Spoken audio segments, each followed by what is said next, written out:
time for the best coverage of the top stories in sports.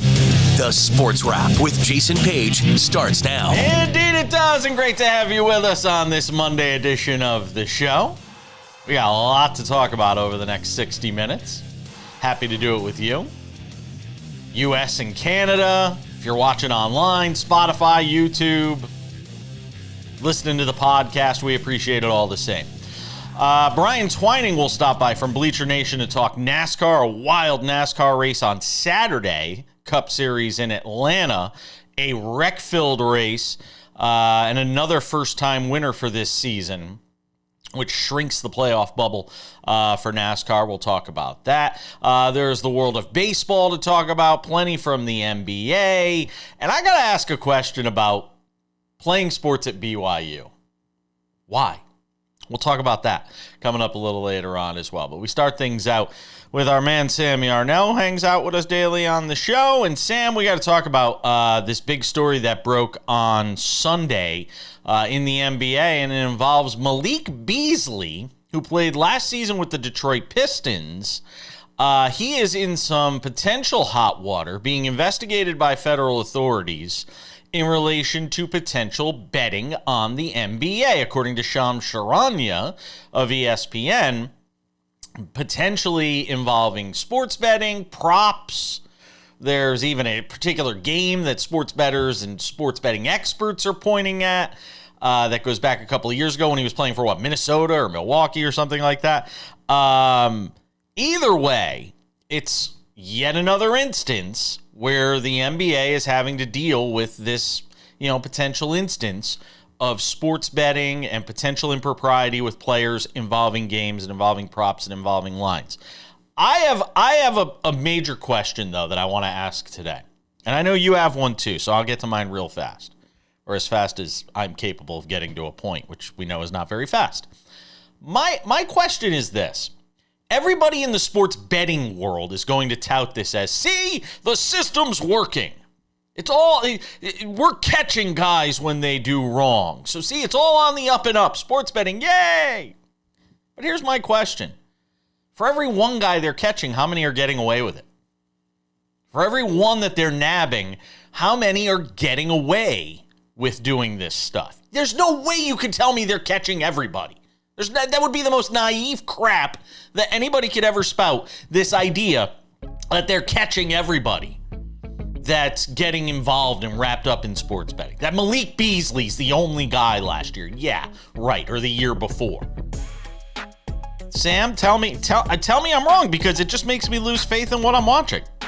Well, my question is, when is it going to stop with the ruining these guys' careers? Because now we have reached a breaking point. And I think Malik Beasley's case is one that we'll look back on in a couple of years and say, okay, that's when we decided to get real and actually understand what we were investigating. And I feel really bad for those who are uneducated about how gambling works, as unfortunately to say it, Shams Charania proved in his ESPN article.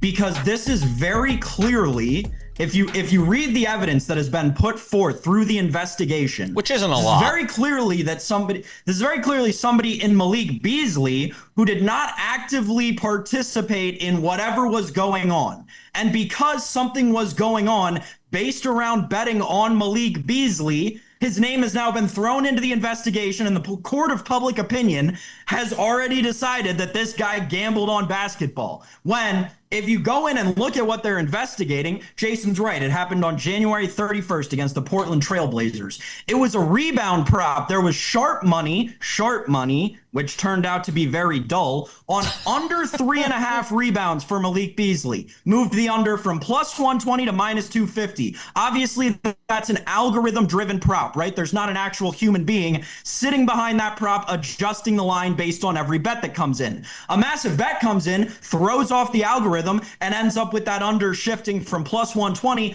to minus 250. Malik Beasley had 6 rebounds in the game. He went over. The bet didn't cash. The casino made all the money. What are we doing here? This is the most frustrating case of all the Shohei Ohtanis and the Pete Roses and every single gambling-related sports story that we've had. This, to me, on its face, is the most frustrating one because it's the one that clear and away has the most evidence that the player did not have any knowledge to or partake at all in it because the objective was not met. So I understand the want and based on history, the jump to throw Malik Beasley under the bus. But the fact of the matter is this, people, we're talking about a guy who spent darn near a decade in the NBA, almost all of which time sports gambling has been legal in some state or another. I say that because the gambling they're investigating took place in a different state than the game itself was taking place in. So we're just going to supposedly assume that Malik Beasley went 7+ years of his career knowing this was a reasonable thing that could happen and not acting on it until all of a sudden one day in 2024 he decided to just go all in and then screw over everybody he was going all in with. The investigation makes no sense. I feel really bad for Malik Beasley. And my question, Jason, is when is it going to end? Because we're ruining 10-year veterans' careers at this point. I have to believe for this to have come out the way it has, for Shams to be reporting on it, I have to believe there is more than just this that the feds are looking at. And I understand your visceral reaction as it would be to this, and I think everything you said is spot on. I am simply waiting for the other shoe to drop because there has to be one. There has of course. To, if there there is, it's a totally different story, yes, right? There has to be something more than just this one game that people are pointing to, the rebounding prop. I saw somebody put up a video online saying, I almost hesitate to even bring these things up because I think sometimes it does what you're talking about, the danger of tarnishing somebody where they were like, oh, there was a 7.5 point line and 5 seconds left. And there was a video of Malik Beasley running down the court and getting a layup, a mean nothing layup in a blow or like an 8-point game or a 9-point game, a garbage bucket at the end. Exactly. Yes. Exactly. And people are going to start finding those things now, of course, and start looking at those things because in real time when those things happen, you know, a lot of us go, oh, backdoor cover, bad beat, things like that. People are going to look at things like that. I simply think there has to be more information that's coming for the feds to be investigating than just that, to be investigating Beasley on something that was such a wild over, like you're saying, 6 rebounds when it was 2.5. There's got to be something more to it. And it still just leaves me wondering, how many more guys are potentially wrapped up in this stuff? I think it's naive to think there aren't more involved in it. We're going to come back. More to do. It's a good point. That's good. Thanks for being with us on this Monday edition of the show. Coming up in 10 minutes, we're back to the NBA on the court news as it relates to free agency. And an interesting note on the Knicks coaching search that I want to get to as well. That's coming up. Sam Yarnell, season of remarkable feats in Major League Baseball continues. And you know what the best part about it is? There's no suspicion of juicing. You know what I mean? Like when we had the great home run chase in 98, I remember being at Camden Yards as a 20-year-old, turning 21. And sitting there with John Sterling in the front row at Camden Yards. First time I ever interviewed him, by the way. I was just a kid, and I was just first time covering a Major League Baseball game, anything. Amazing. And sitting there talking to John Sterling. And after the interview was done, and we were talking about all these great things in baseball, John Sterling basically and I looking at each other and going, but yeah, really? Like, what's really going on here? Like, even then, people were looking at it that way.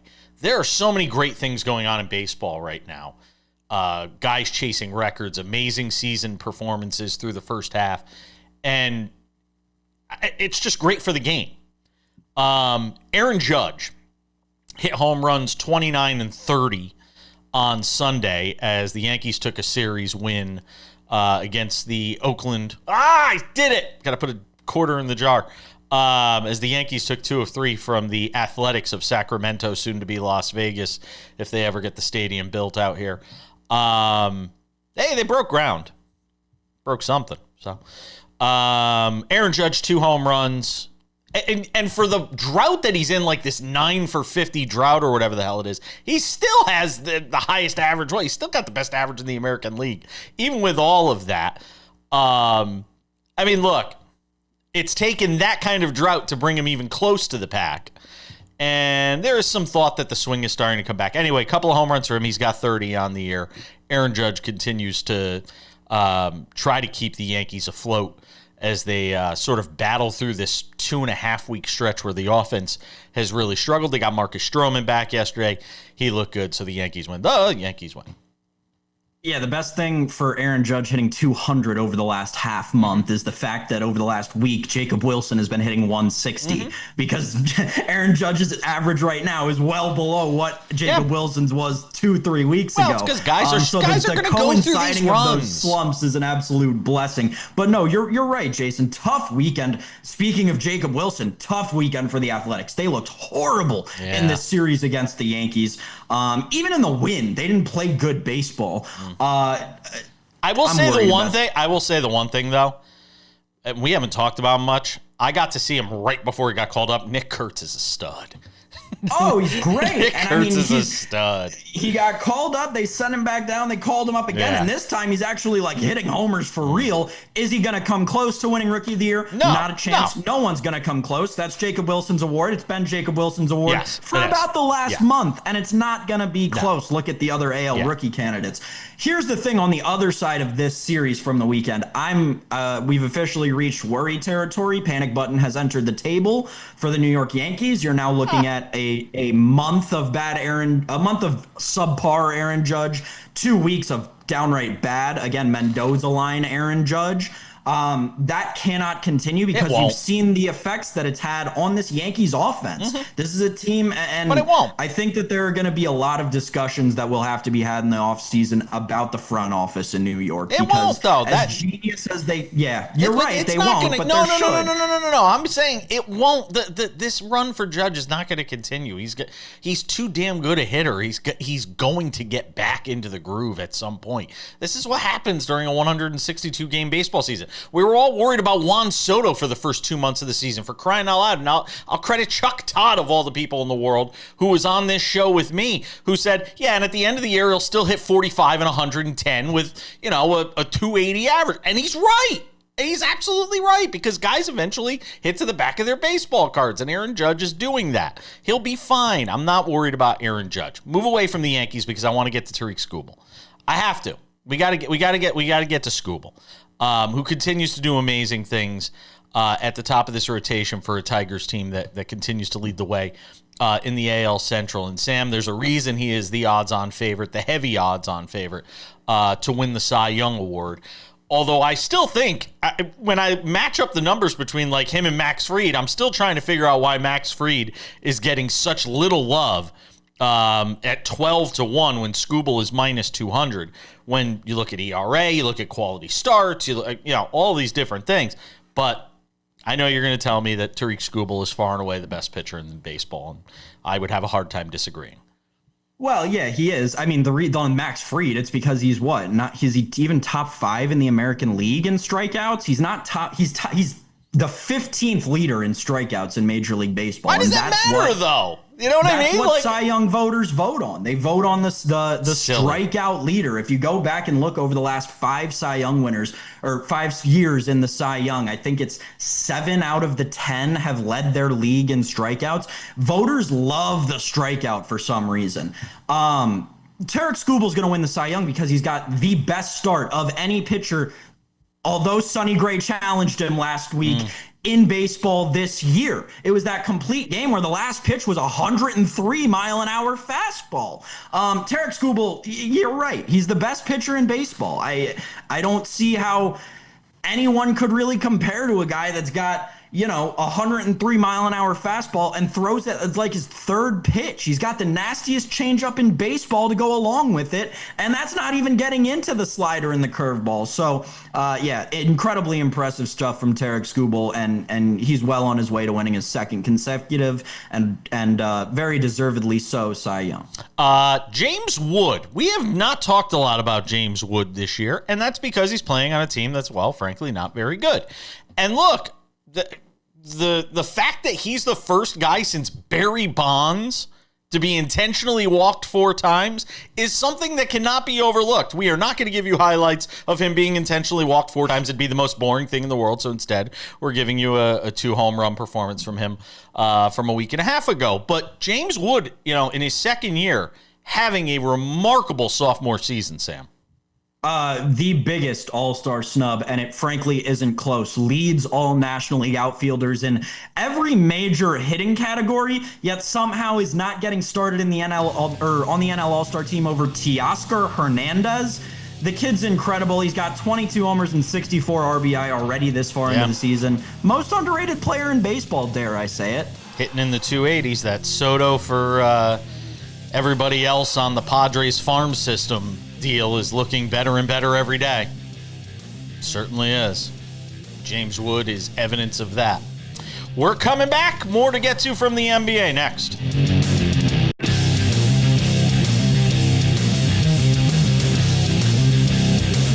Coming up in 10 minutes, I got to ask the why when it comes to BYU. I just have to. We'll get to it. It'll be a fun conversation, I'm sure. Sam Yarnell. Okay, I can't wait to talk about this. Let's talk about the NBA first. Free agency starting on Monday night, but for all intents and purposes, everything's already started because there's so much player movement. And everybody said this could be the wildest of all the NBA offseason, and it's certainly shaping up that way, Sam. LeBron James opts in, $52 million. He'll be back with the Lakers next season. And there are some people saying, look, LeBron, I mean, if at this point in your career, LeBron, if it's about chasing rings and winning titles, just take less money. Take less money and go allow this team to be able to, surround you with more talent. And I got to be honest, I could kind of understand that argument. He's getting paid like a top 5 player when he's not really a top 5 player anymore. I don't even know I wonder, I didn't even look at where this puts him in for next season in terms of top paid players in the league, but I'm sure it is top 5. I know that, but and look, I love LeBron and I understand his value and his on-court value and all of that stuff and what he means to the Lakers franchise. But fact of the matter is, if it's about winning championships right now, and Tom Brady did this forever. Tom Brady gave back money forever up until almost the end. Tom Brady was doing what he could to put a roster around him that could win in the NFL. And if LeBron wants to get that one last ring, you'd think he would do the same, but he's just not. And I mean, look, it's his prerogative. They're going to pay him, but so the way that I saw this move taken in a lot of NBA circles was it actually opens the door for LeBron to be traded and not play for the Lakers next year. And then there's kind of a weird frenzy of reporting around this overnight because Bobby Marks comes out on Monday morning and says that there are very few teams that would actually be willing to give up what it would take to get LeBron James. So I find this very the relationship that LeBron James and the Lakers have is going to be tested, I think, over the course of the next couple of days, but also the level of surprise that it was to many people in the NBA that LeBron actually opted into this rather than doing what you said. I think Luka Doncic was the only person that LeBron let know. If I understood that correctly, Luka was the only one that LeBron let know he was going to do this. He didn't let anybody else within the Lakers organization know that this was his intention. So I don't know. It smells like tough times in LA, and I don't want to I do actually want to open the door to him to go back to Cleveland. I mean, we just saw how talented this team is, right? We saw how close they are to being a contender in the Eastern Conference. Give me LeBron James back in Cleveland, a team that has the personnel to give up 2 players to get LeBron. I could see it happening. I'm not so sold on LeBron James starting this season as a Los Angeles Laker. God, what a mess that would be for the Lakers. You go and get Luka, and then you're basically having to rebuild around Luka because LeBron's gone. Like, eesh. Well, Jason, that's what I said to you the week after the Super Bowl when they made that that move. I was like, this Luka move, we cannot look at this as them trying to win during the LeBron era. The Luka move is for the post-LeBron Laker era. They've got the cornerstone for the franchise to fall back on when the GOAT decides to hang him up. And it might be now. Well, he says his wife, according to some overheard comments at a dinner he was at recently, his wife wants him to retire soon. So it sounds like he's in that Tom Brady situation with Giselle that we heard about. And let me tell you, the one thing more expensive than marriage, divorce. Divorce can be very expensive, trust me, on that. James Harden is going to stay in Los Angeles with the Clippers. I'm sorry, Clipper fans. It's true. It's damn true. He's going to stay there for another couple of years. I also feel bad, by the way, for the Timberwolves because your organization decided to keep Julius Randle. And the one thing we can prove by now is wherever Julius Randle goes, disappointment is to follow. I mean, we could talk about everywhere he's been. He hasn't won anywhere. You don't win with Julius Randle, not in the postseason. You win regular season games. That's nice. He has a nice performance here and there. He's a good locker room guy and all this. But you don't win championships with Julius Randle. Same thing with James Harden, the two of them. You don't win championships with these guys.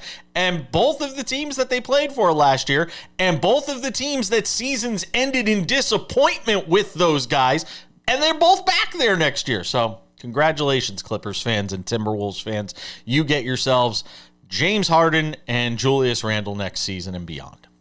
Julius Randle, who's coming off of back-to-back conference finals appearances, Jason. Nope. I mean, I'm not going to hate on the Julius Randle move as much. I am. But the James Harden thing, listen, I think that the Clippers are on the brink of basketball purgatory. Like, they are on the brink of having realized that you had all these great players come through and you got nothing to show for it.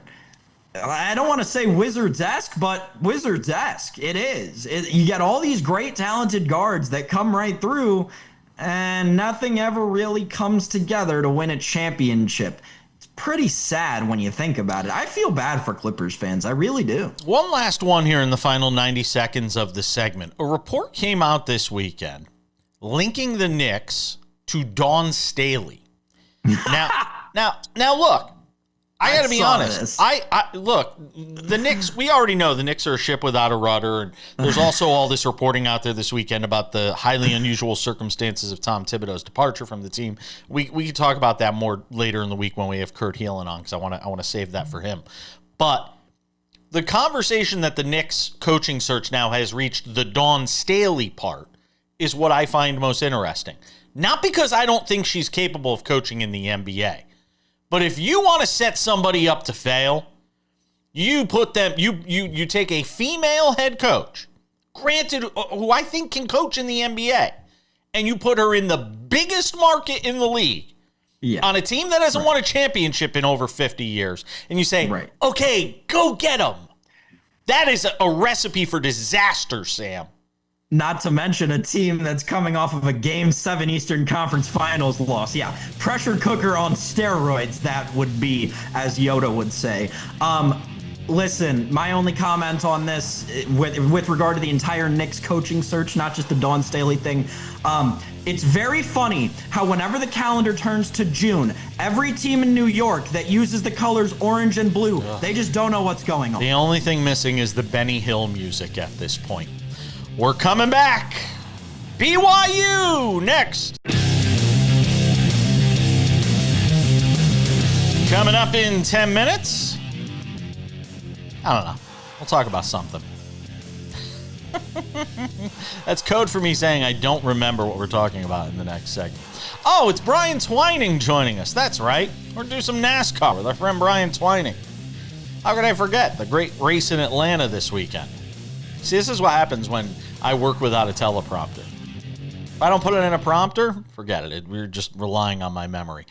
Sam Yarnell, I want to ask about why.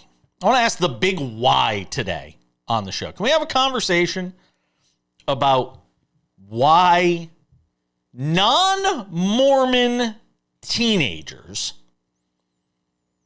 prominent athletes, in a day and age where there's no shortage of schools to go to, right? If you're a non-Mormon and you want to go play athletics somewhere, why a non-Mormon teenager would say, you know what? I'm going to forsake sex. I'm going to forsake some degree of fun.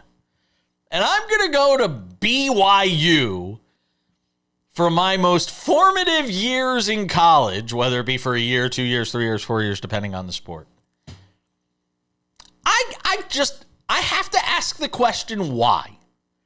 I have to ask the question why. And what made me think about this was the story of BYU quarterback, this kid Retzlaff.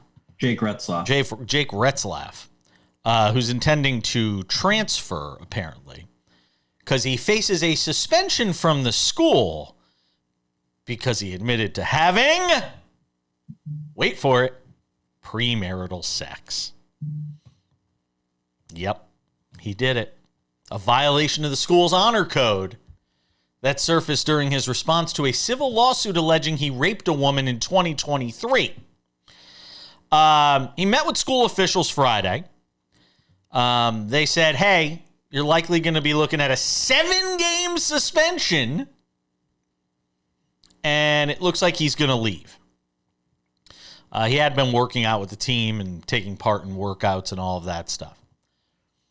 But to bring it all back to where I started, I can't understand, and I see this, it's not just Mormons that go there. There are non-Mormons that decide, I'm going to go and convert or go do a mission for a year or whatever, you have to do, or you take yourself out of action for a year. There's this great recruit that's about to go to BYU. This one of the best college quarterbacks, one of the best high school quarterbacks, is going to go play his career at BYU. And he decided, I'm going to go play there. And he's going to take a year off and he's going to go play. And I don't know, maybe he's Mormon. I don't know if he's a Mormon or if he's decided he's going to become a Mormon. But I, for the life of me, Sam, can't understand a teenager deciding with his parents, yeah, you know what? I'm going to convert from whatever I am, become a Mormon, live the Mormon lifestyle, and I'm going to abstain from all these different things that teenagers just are instinctively drawn to go play at BYU. Help me understand it as somebody who is a little younger than me. The answer is money. So here's the thing, all these right? Schools have money.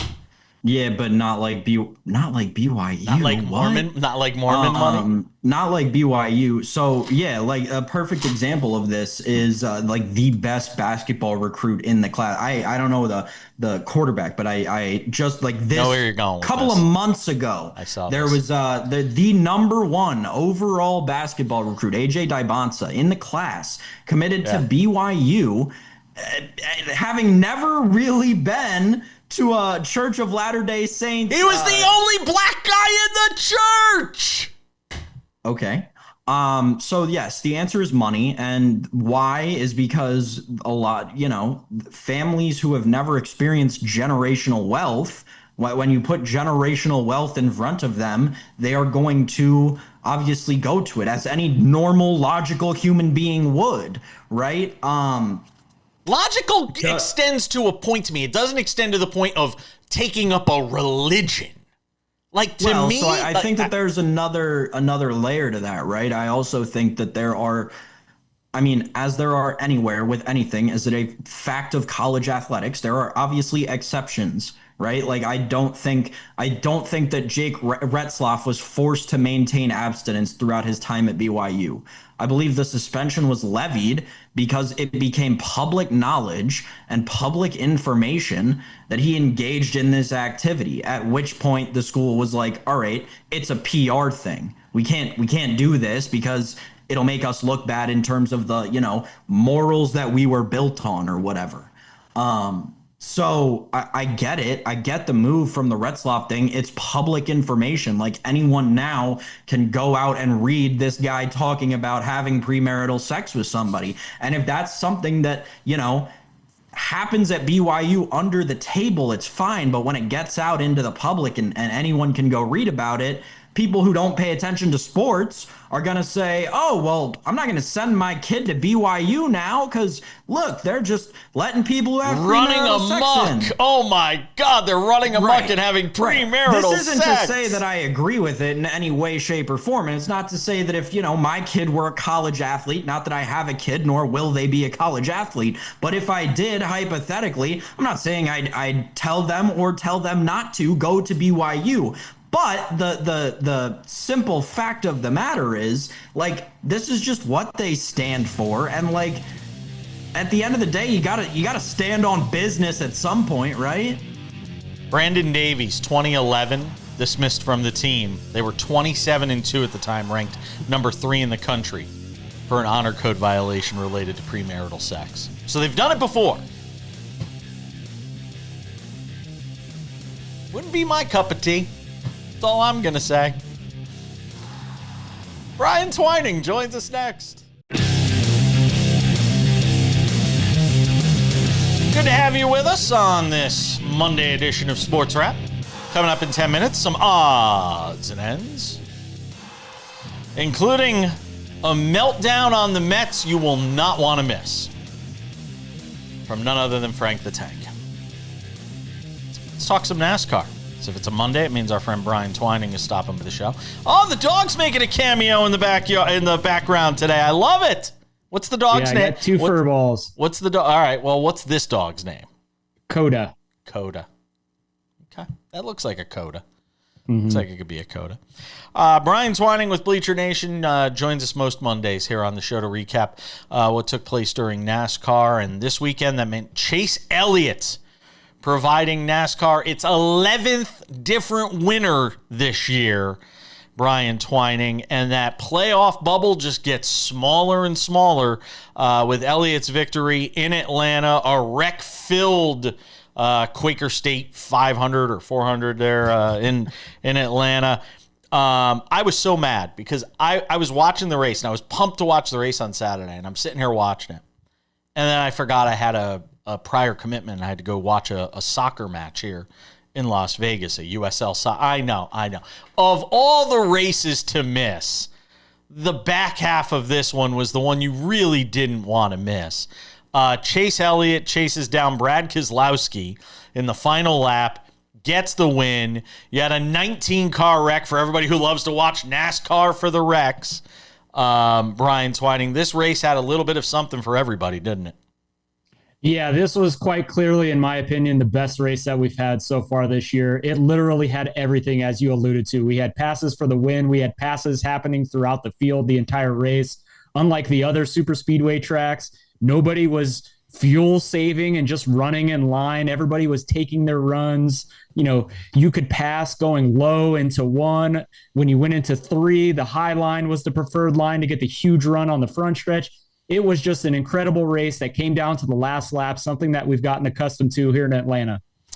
And there was some, I was watching the race early on, and the analysts were talking about, this track now has been broken in a bit to the point where there was a little bit of slippage and, guys kind of, having difficulties, keeping the car straight a little bit, that was a little bit of a struggle as well. What stands out to you from this win for Chase Elliott?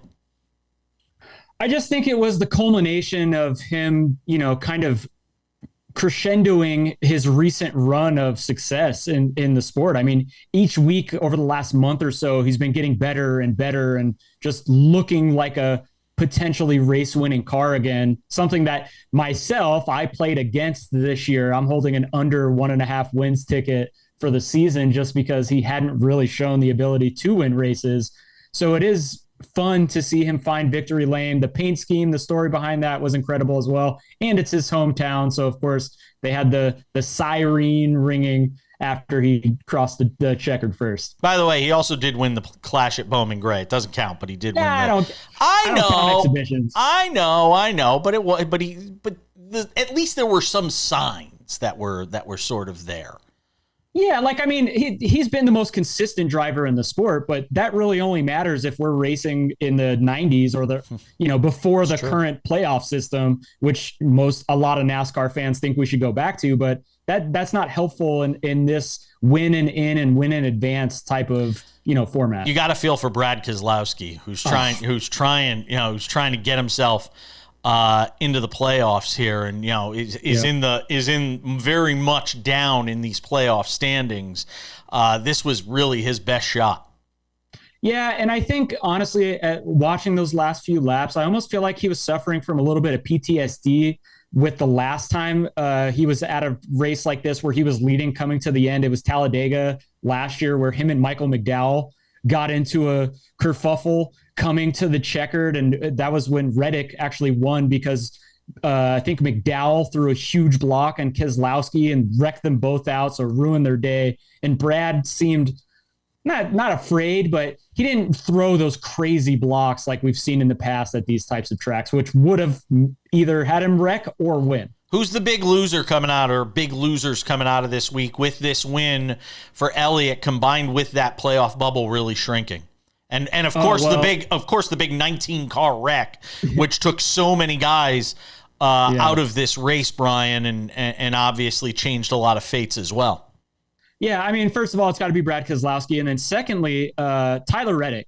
He had a great car. He's actually become really good at super speedways. He himself had a chance to take the lead, but Elliott was just a little bit quicker to dive low into one with 2 to go. So I think Reddick is really hurting as we go into these 2 road courses up next. He's really got to get a win with that points bubble shrinking and, more and more winners start seeing. And we can't get out of here without mentioning the in-season tournament with Ty Dillon beating Denny Hamlin, something that on the betting side of things, although on the broadcast, they kept saying, oh, upset. People in the betting market, we were all over Ty Dillon and his huge odds. So, I mean. Yeah? Come on, finish it, you mean? Finish the thought. It's just. They were it wasn't as big a surprise. It wasn't as big a surprise as what you're saying. No, it wasn't a surprise at all when Denny Hamlin's new MO on super speedways is to just ride in the back and hope to avoid the big one, which he got caught up in another big one while doing that. Yeah, fair enough. Hey, by the way, real quick here, is Bubba Wallace, the strategy of just accumulating points throughout the year? I've got 30 seconds here, so I need you to be brief. Is that going to work, or is he going to have to win a race to get in? I think it might work. I don't think we get 6 more winners or 5 more winners, five unique winners. I don't think that happens. It's going to be close, though. I mean, he can't really afford. The margin for error is really slim if he's going that route, Brian. Oh, 100%. But with Daytona, the regular season finale, another opportunity for Bubba. Really good at super speedways. Been a lot of opportunities for Bubba. I'm still waiting for him to win one. Let's go, Bubba. Thanks, Brian.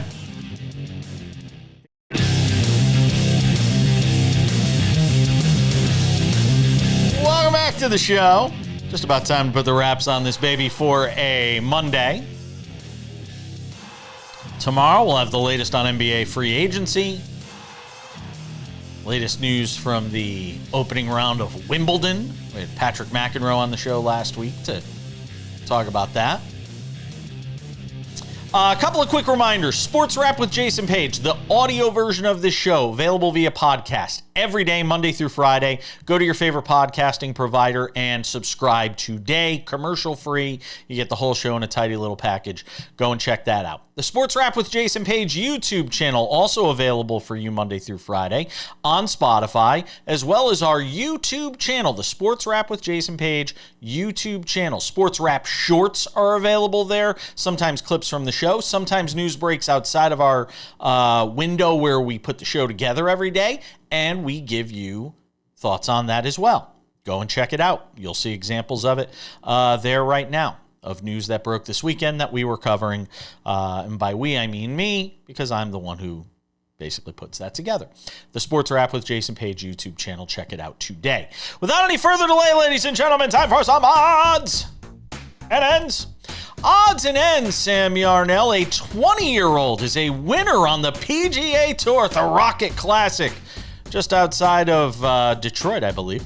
Aldrich Potgieter, however you want to pronounce it. You say pot, I say Pope. 20 years old, he wins in a three-man playoff. He is the 9th different first-time winner on the PGA Tour this season, Sam Yarnell. Hats off to him. He is one of the biggest hitters in all of golf. I think he averages like over 320 off the tees. And another young name to watch, or a guy that in 5 years will say, hey, remember when Aldrich Potgieter won the Rocket Classic? I don't know, Jason. This is a guy who a lot of people in the golf analytics community have been talking about for a while and saying, just wait until this guy just figures it out, takes that last step into playing good tournament golf for 4 straight days. And if the Rocket Classic was any indication, and he figured it out, especially through that 5-hole playoff. When have you ever seen a 5-hole playoff before? My goodness. I mean, playing what, 23 holes to win a tournament on day 4? That's a ton of endurance that takes. But listen, if Potgieter is hot now, this is a guy who could do a lot of damage on the PGA Tour, Jason. Beat Max Greiserman and Chris Kirk. Great names in the playoff. Yeah. How about that? Yeah, like a 20-year-old, a 30-year-old, and a 40-year-old all in the playoff. Congratulations to Pot or Potgieter, however you pronounce it. He is your winner. Hey, Big P, if we are going to crush Angel Reese when she plays like hot garbage and can't make shots from 3 feet out, we have to give her flowers. She was awesome yesterday in a Chicago Sky win. That is something that has been rare this season. They have been a dumpster fire throughout much of the year. They win in LA and beat a pretty good Sparks team yesterday, Sam. And she was good, just shy of a triple-double with a season-best performance, really, from Angel Reese. Yeah, I mean, no butter pecan for Angel Reese yesterday. She looked like the I don't want to say star that we expected her to be, because I don't think like people in the know expected her to be a star. But she looked like the player that she looked like at LSU, which is what the Sky need. The one thing I have said in my critique of her is she's got time to figure it out. And the Sky aren't going anywhere right now, so they've got plenty of time to let her figure it out. She did yesterday. Last but not least, the Mets. They got outscored 30-4 over the weekend by one of the worst offenses in baseball, the Pittsburgh Pirates, Sam Yarnell. It led Barstool's Frank the Tank to have this reaction. Wheels on the Mets are falling off, falling off, falling off. There's no way this team is gonna win another game every day. It's watching Bugs Bunny. We're trying out pitchers named Dick Lovelady. He sounds like a porn star. And it's just never gonna end. They're gonna get swept by the Brewers, swept by the Yankees. They're gonna go winless in July. The curse is real. The curse is real. The team is gone forever. They're gonna take Peel and get back more trash. Trash, and they are calling them out. They're going to give them 10 runs a game when they lay a good offense. The Pirates are the worst offense in baseball, and they're pounding the Mets. They're not going to get every game.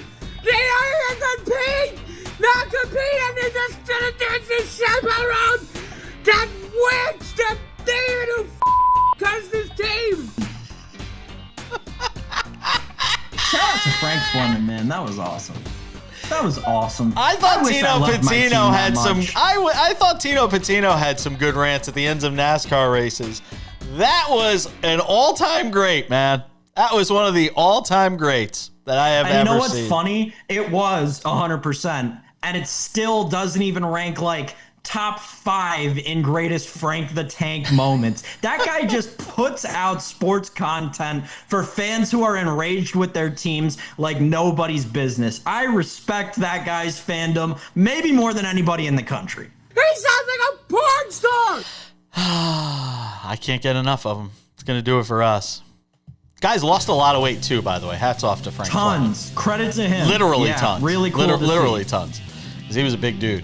He's done a lot of walking and lost a lot of weight. And I will always be happy for people who do that. It's going to do it for us today. Can we get one more from Frank? There he is. Yep, thank you. Oh, man. Let's get him on the show.